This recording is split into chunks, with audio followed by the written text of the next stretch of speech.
I wanted to show you this guitar. This thing's back. This is a 1969 Martin D-28. Now this is one of the very last Brazilian rosewood D-28s, but I got this one about 30 miles from where I'm living now in Louisiana. In Hammond, Louisiana, I got this from a guy named Lewis, and I am just, I'm pretty impressed with this guitar. I've owned a handful of 60s D-28s, but it took a little bit of sorting to get this thing from good to really, really, really good. So I sent this guitar off to a friend that repairs guitars, and so he did a couple things to it. So in this video, I wanted to be super casual and just tell you, hey, if you find an old Martin, what does it actually take to get it sorted and fixed?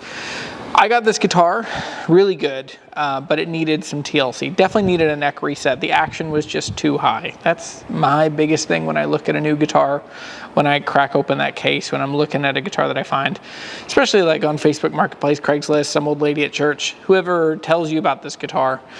So this one, when I first played it, it had high action and really dead strings, and I had to be able to kind of bend my ear to hear what this guitar could be. But this is a 1969, so that means it probably could have been, should have been East Indian rosewood by then. But this guitar is definitely Brazilian rosewood, and it's really pretty. It's very straight grained, which is so surprising. Normally, I like the 60s Martins because they get that really wild, inky, crazy, rosewood. So this one has the same crack that they all have. In the late 60s, or just, it was a combination of the pick guards they used and the glue they used, and then how the order in which they put the finish on the guitar. But sometimes they would shrink and they would cause a little crack down here. It's an easy fix. It's a normal little thing. It doesn't bother me. There's no real tonal problem. It also can't really cause that many problems because there's a bridge plate on the underside, there's the bridge on the top, there's a pick guard on top, there's an X brace, there's the little popsicle brace.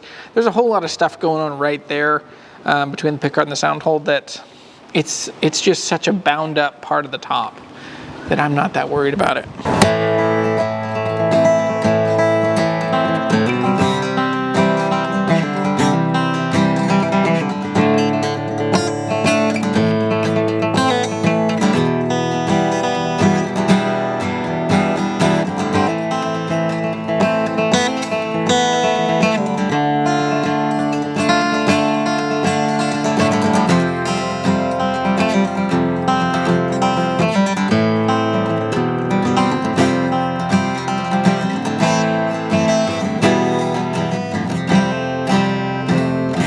One of the things I love and I noticed about this guitar is this streak in the top. I just think it's cool. I like it.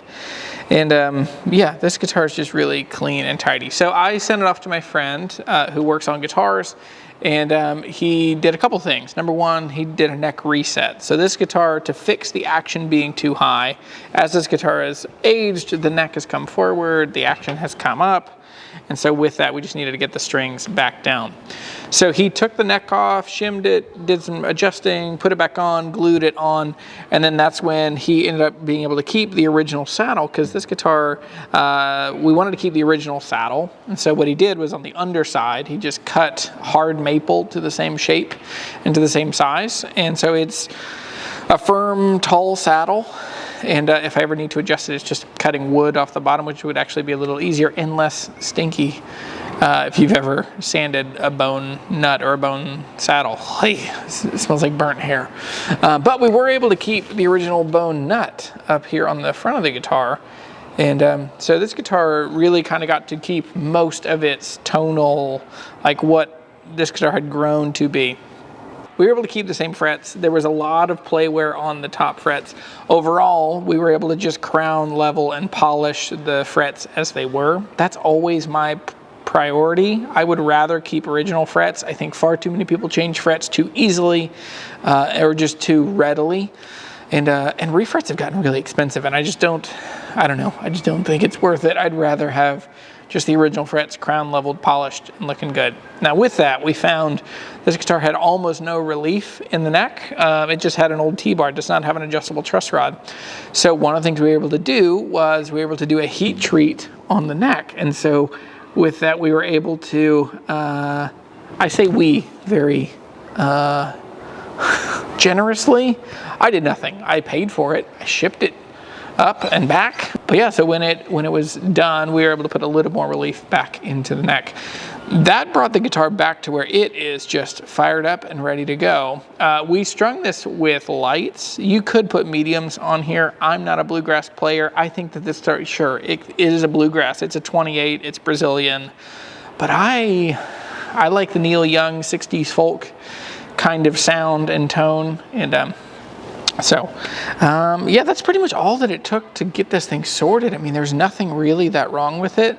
And it's all of this has kind of made me realize that this is probably, if I sell this guitar, which I'm probably going to, that's the whole, I bought it with money that is used to buy and sell guitars. I don't necessarily want to keep it, but what I'm realizing is the cost of these have shot up in price and value.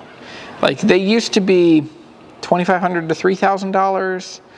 Then they were $3,000 to $4,000, and then they were $5,000 and $6,000, and that's kind of where I thought this was going to be. And then even in the last couple months since I bought this last summer, it has still just shot up in value. I mean, some of these have sold above 10, and so that's crazy to me, and it makes me sad because if I sell this, I probably, I don't spend that much money on guitars for myself to keep.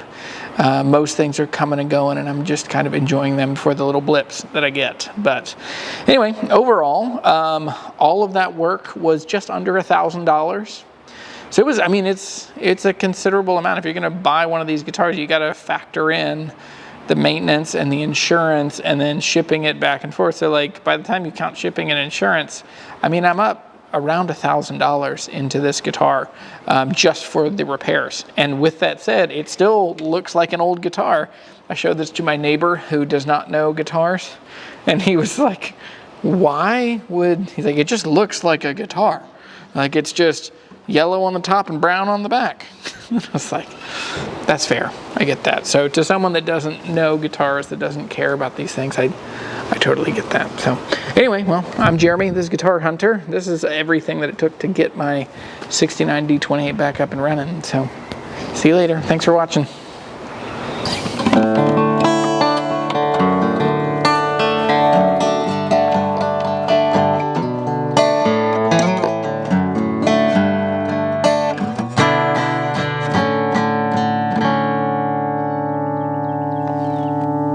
Gosh, it has so much sustain.